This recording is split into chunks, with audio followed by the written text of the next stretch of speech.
Hello दोस्तों, आप सभी का स्वागत है। सबसे पहले मैं आपसे अनुरोध करना चाहूँगा कि आप मेरे इस चैनल को सब्सक्राइब करें। आपको स्वयं द्वारा प्रणीत श्रेष्ठ कहानियाँ सुनने को मिलेंगी। आज मैं आप लोगों के लिए लेके आया हूँ कहानी जिसका शीर्षक है कुर्बानी। कुर्बानी बहुत सारे लोग देते हैं, त्याग करते हैं। इसीलिए हमारे धर्म ग्रंथों में कहा भी गया है, त्यागो परमो धर्म। लेकिन त्याग का मतलब ये नहीं है कि हम अपने जीवन के अच्छे मूल्यों का परित्याग कर दें, नैतिक मूल्यों को त्याग दें। त्याग का मतलब है बुराई को त्यागें, गलत कामों को त्यागें, श्रेष्ठ भावों को अपनाएं और जो गलत भावनाएं हैं उनका परित्याग करें। दोस्तों, अब मैं आप लोगों के लिए जो कहानी लेके आया हूँ उस कहानी का शीर्षक है कुर्बानी। सुनिएगा। कोहरे की सघन चादर ने प्राकृतिक उपादानों को अपनी आहोश में ले लिया था। चारों तरफ नमी की महक ही झलंकृत हो रही थी। लोगों के चेहरे दूर से आते हुए मोटर वाहनों की तरह अंदर से गर्म भाप उगल रहे थे। उनके जिस्म बुत की भांति स्टेशन की ओर चले आ रहे थे। क्योंकि आज वातावरण अनुकूल नहीं था, मौसम कई दिनों से बिगड़ा हुआ था, इसलिए स्टेशन पर ज्यादा सवारियां नजर नहीं आ रही थी। यह स्टेशन कोई बड़ा स्टेशन तो था नहीं जो गाड़ियां यहाँ देर तक रुकती। एक हल्का सा ठहराव और तत्काल चल देना, यही यहाँ से गुजरने वाली रेलगाड़ियों की दैनिक स्थिति थी। विपरीत हालात की मारी कोई जीर्ण शीर्ण अबला ट्रेन से उतरी। उसका चेहरा भयाक्रांत था, उसके होंठ सूख रहे थे, उसके हाथों में गिलास था। वो पानी लेने के लिए अतिशीघ्र नल की ओर दौड़ी।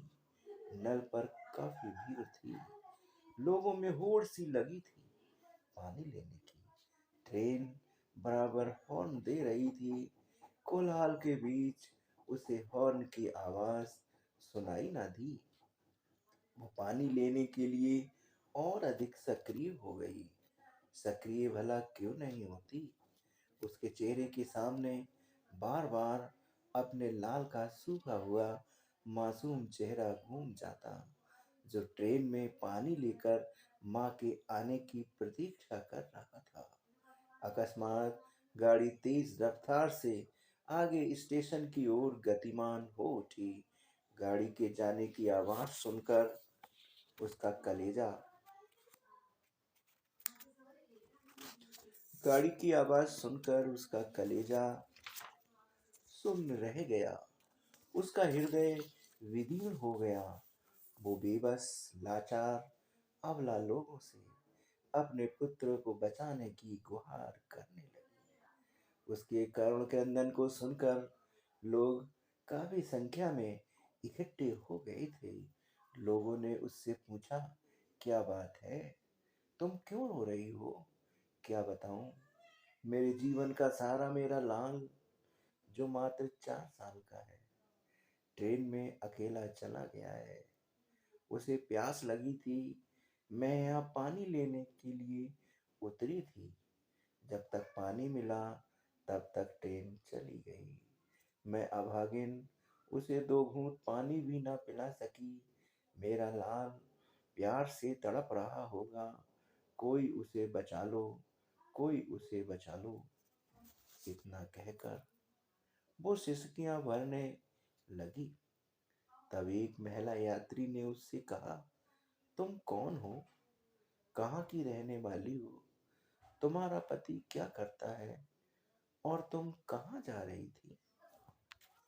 मैं बिहार की रहने वाली हूँ। मेरा नाम तरन्नुम है।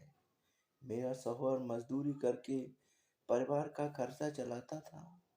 जब मैं 14 साल की हुई तभी मेरे अब्बा ने मेरी शादी कर दी। मुझे पढ़ने का बेहद शौक था। मैं उसे और बढ़ाना चाहती थी, लेकिन जहाँ 2 जून की रोटी के लिए दिन रात एक करना पड़ता है, वहाँ इतनी महंगी तालीम मुझे मेरे अब्बा जान कैसे दिला पाते। मैं 8 दर्जा पास हूँ। हर बाप अपनी लड़की के खुशहाल जीवन की कामना करता है। उन्हें क्या पता था कि मैं एक दिन दर बदर भटकूंगी। उसने दीर्घ निश्वास छोड़कर कहा था। तभी दूसरी यात्री महिला ने कहा, क्या तुम्हारा पति तुम्हारे साथ नहीं था? क्या बताऊं बहन, उसी स्वामिनी पति को तो खोज रही हूँ। ना जाने क्यों वो मुझसे अनजाने में रूठ गया। सहन करने की भी हद होती है। शुरू शुरू में उसका व्यवहार मेरे प्रति ठीक था। ज्यों ज्यों समय बीतता गया, उसका व्यवहार मेरे प्रति रूखा होता गया।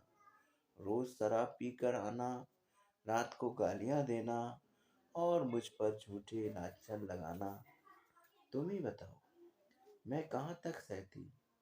क्या हम मर्दों के पैरों की जूतियां हैं, जिन्हें जब चाहो पहनो, जब चाहो उतारो? एक दिन वो मुझसे तलाक की बात करने लगा। घर में काफी झगड़ा हुआ, लेकिन वो नहीं माना। ना जाने उस रात उसके सिर में क्या फितूर सवार था, जो उसे इस नन्ही सी जान पर भी तरस नहीं गया। पुत्र की तरफ संकेत करके कहना चाहती थी, पर अकस्मात रुक गई। उसकी आंखों से आंसू बहने लगे। तभी तीसरी महिला यात्री ने कहा, चिंता ना करो बहन, धैर्य रखो। तुम्हें अपना पुत्र अवश्य मिल जाएगा।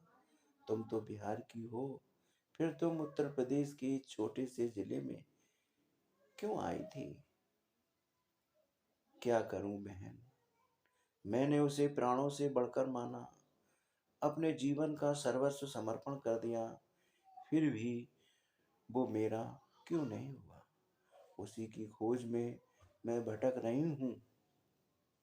आज मैंने पति की तलाश में अपने पुत्र की कुर्बानी दे दी। मैं बड़ी निर्मम माँ हूँ, जिसने दुधमुए बच्चे को अकेले छोड़ दिया। मुझे तो भगवान भी माफ नहीं करेगा। तुम परेशान ना हो, माँ की ममता उसे अवश्य ढूंढ लेगी। सभी ने उसे सांत्वना देते हुए कहा था। अचानक दूसरी ट्रेन जाने के लिए उद्यत हो उठी। लोगों ने समझाया, तुम इसी ट्रेन से जाओ, क्योंकि यह वहीं तक जाती है जहाँ तक पहली ट्रेन गई थी। तुम भगवान पर भरोसा रखो। भगवान किसी के साथ अन्याय नहीं करता। हम सबका तुम्हारे साथ आशीर्वाद है। अवश्य तुम्हें अपना लाल मिल जाएगा। धन्यवाद। आप सभी से गुजारिश है, इस कहानी को सुने, ध्यान से सुने। यदि आपको अच्छी लगे तो मेरे चैनल को कमेंट करें, सब्सक्राइब करें और शेयर करें। बहुत बहुत धन्यवाद।